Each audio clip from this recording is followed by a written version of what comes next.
ଭଦ୍ରକରେ ପ୍ରସିଦ୍ଧ ଐତିହାସିକ ଶ୍ରୀ ରାମନବମୀ ଧୁମଧାମରେ ପାଳନ। ଜୟ ଶ୍ରୀରାମ ଧ୍ୱନିରେ ପ୍ରକମ୍ପିତ ହେଲା ଭଦ୍ରକ ସହର। ଚାରିଆଡ଼େ ଛାଇ ଯାଇଥିଲା ଗେରୁଆ ରଙ୍ଗର ଚଦର। 150ରୁ ଉର୍ଦ୍ଧ୍ୱ ମେଢ଼ ବୁଲିଲେ ଶୋଭାଯାତ୍ରାରେ। ନଗର ସଂକୀର୍ତ୍ତନର ଦୃଶ୍ୟ ଚେକଣାହାରୀଙ୍କୁ ବିମୋହିତ କରିଥିଲା ଜନମାନସରେ, ଚିନ୍ତା ଚେତନାରେ, ମନ ଆଉ ହୃଦୟରେ। 37 ପ୍ଲାଟୁନ ପୁଲିସ ବଳ ସହିତ 15 ଜଣ ମାଜିଷ୍ଟ୍ରେଟ ତୀକ୍ଷ୍ଣ ଦୃଷ୍ଟି ରଖିଥିଲେ ସମଗ୍ର ସହରରେ। 3 ଲକ୍ଷରୁ ଅଧିକ ଭକ୍ତଙ୍କ ସମାରୋହରେ ଭଦ୍ରକର ପ୍ରସିଦ୍ଧ ଐତିହାସିକ ରାମନବମୀ ଏକ ଆଧ୍ୟାତ୍ମିକ ଭାବାବେଗ ପରିବେଶ ମଧ୍ୟରେ ଶାନ୍ତି ଶୃଙ୍ଖଳାର ସହିତ ମହାସମାରୋହରେ ପାଳିତ ହେବା ସଙ୍ଗେ ସଙ୍ଗେ ପୂର୍ଣ୍ଣାହୁତି ସମ୍ପନ୍ନ ହୋଇଛି।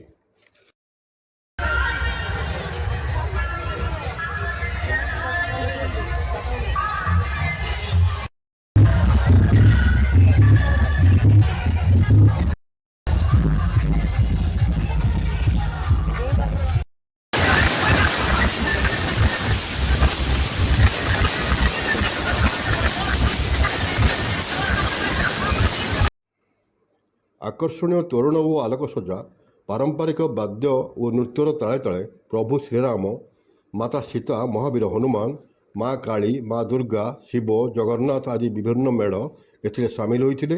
ଭଦ୍ରକ ସହର ସମେତ ବିଭିନ୍ନ ବ୍ଲକ ଓ ଗ୍ରାମାଞ୍ଚଳରୁ ମୋଟ 150ରୁ ଉର୍ଦ୍ଧ୍ୱ ମେଢ଼ ଏଥିରେ ସାମିଲ ହୋଇଥିବା ଶ୍ରୀରାମ ମହାଯଜ୍ଞ କମିଟି ସୂତ୍ରରୁ ପ୍ରକାଶ।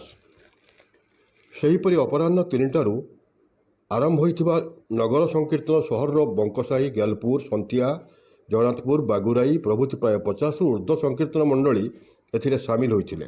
ଅତ୍ୟଧିକ ଗ୍ରୀଷ୍ମ ପ୍ରବାହକୁ ଦୃଷ୍ଟିରେ ରଖି ବିଭିନ୍ନ ସ୍ଥାନରେ ସଂକୀର୍ତ୍ତନ ମଣ୍ଡଳୀ ଓ ଭକ୍ତଙ୍କ ପାଇଁ ଦହିପଣା, ବେଲପଣା, ଲସି, ଖିଚୁଡ଼ି, ପ୍ରସାଦ ଓ ଅନ୍ନଭୋଗର ବ୍ୟବସ୍ଥା କରାଯାଇଥିଲା।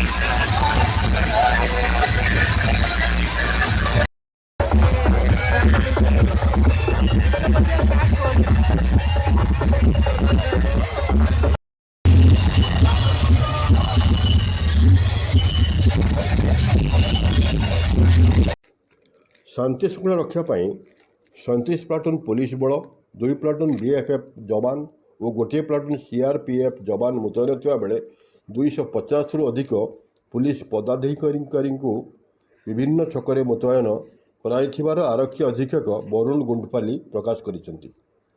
ଅନୁରୂପ ଭାବେ 15 ଜଣ ମାଜିଷ୍ଟ୍ରେଟଙ୍କୁ ପ୍ରଶାସନ ତରଫରୁ ଏହି ଉତ୍ସବ ନିୟନ୍ତ୍ରଣ ତଥା ତଦାରଖ କରିବା ପାଇଁ ଜିଲ୍ଲାପାଳ ସିଦ୍ଧେଶ୍ୱର ବଳିରାମ ବନ୍ଦର ନିୟୋଜିତ କରିଥିଲେ।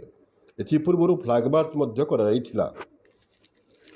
ଏଥିରେ ବିଜେପି ସମେତ ସବୁ ଦଳର ନେତା ଓ କର୍ମୀମାନେ ଯୋଗ ଦେଇଥିବା ବେଳେ ସମଗ୍ର ସହର ଗେରୁଆ ସାଜସଜ୍ଜା, ବିଜୁଳିର ଇନ୍ଦ୍ରଜାଲ, ଭକ୍ତମାନଙ୍କ ଗେରୁଆ ବସ୍ତ୍ର, ମୋଟର ସାଇକେଲରେ ଗେରୁଆ ପତାକାକୁ ନେଇ ସମଗ୍ର ଭଦ୍ରକ ସହର ଏକ ଗୌରିକ ବର୍ଣ୍ଣରେ ଆଚ୍ଛାଦିତ ହୋଇଯାଇଥିଲା। ହିନ୍ଦୁ ମୁସଲମାନ ଭକ୍ତଙ୍କ ସମାଗମରେ ଏହା ଏକ ମହାନ ଭାଇଚାରାର ପର୍ବର ସନ୍ଦେଶ ଦେଉଥିଲା। Bureau report, news and views Odia.